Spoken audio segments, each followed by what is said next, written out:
ونصلي على رسوله الكريم أما بعد فأعوذ بالله من الشيطان الرجيم بسم الله الرحمن الرحيم يا أيها الذين آمنوا توبوا إلى الله توبة نصوحا وقال الله تبارك وتعالى في مقام آخر وتوبوا إلى الله جميعا أيها المؤمنون لعلكم تفلحون صدق الله العظيم. عزت منو قدر منو مسلمانانو د توبې متعلق یو څو خبرې شوي وي چې توبه چاته ویل کېږي، توبې تعریف هم شوی. اوس په موږ دا چې توبه حکم څه شی دی. څنګه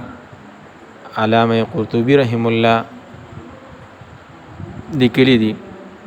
چې ائمه په دې باندې اتفاق کړی دی چې مؤمنانو باندې د خپل ګناهونو توبه ویستل دا فرض دي. او بیا د دې خبرې په دلیل کې د قران مبارکه د قران مجید د آیات مبارکه پیش کړی دي چې الله جل شانه فرمای وتوبوا الى الله جميعا، یعنی تاسو ټول الله جل شانه ته توبه باسه مؤمنانو ایها المؤمنون لعلکم تفلحون، د پاره د دې چې تاسو کامیاب شي. دغه شانتی پر ریاض الصالحین کې امام نووي رحم الله دا خبره واضح کړې ده چې د هر ګناه نه توبه ویستل لا فرض دي. که څنګه چې آیات مبارکه کې توبه النصوح ذکر شوی دی، نصوح کو د نص او د نصیحت نه واستل شي نو معنی به څه شي خالصه، یعنی د الله یعنی داسې توبه ویستل الله جل شانه ته چې د ریا او د نمایش نه پاکوي او خالص د الله جل شانه د رضا د پاره او د ګناهونو پر خودلو هم خاص د الله د رضا د پاره وي، د الله د عذاب نه د بچ کېدو نه د ویره په خاطر د انسان د ګناه فریق دي. دغه شانتي یو روایت کې راځي حضرت معاذ بن جبل رضی الله تعالی عنہ د نبی علیہ الصلوۃ والسلام نه پوښتنه وکړه چې د الله رسول د توبه نصوح څه تویل کیږي، څه شی دی. نبی علیہ الصلوۃ والسلام متو فرمایل چې بنده په کړو ګناهونو باندې خپېمانه وي او په هغه خپېمانه شي او د الله د وړاندې خپل عذر پیش کړي، خپل عاجزي پیش کړي او بیا د دې ګناه نه داسې ځان بچ کړي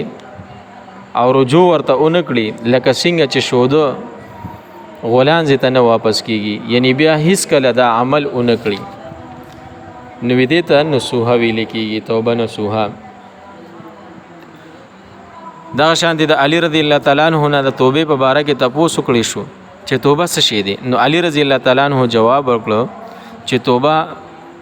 هغه ده چې په هغه کې یو څو شرایط موجود وي، یو شپږ اشیاء پکې وي.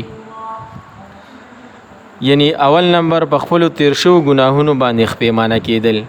چې په خپل ګناهونو باندې دا انسان خپېمانه وي چې ما نه کوم ګناهونه شوي دي،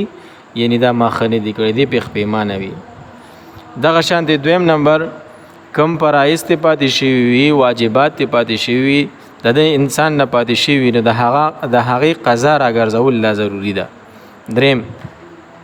د چانه په ظلم باندې مال اغشتي وي یا مال ته خورلې وي نو هغه انسان ته بل جاتا چانه چې ظلم باندې مال اغشتي هغه ته مال واپس کول.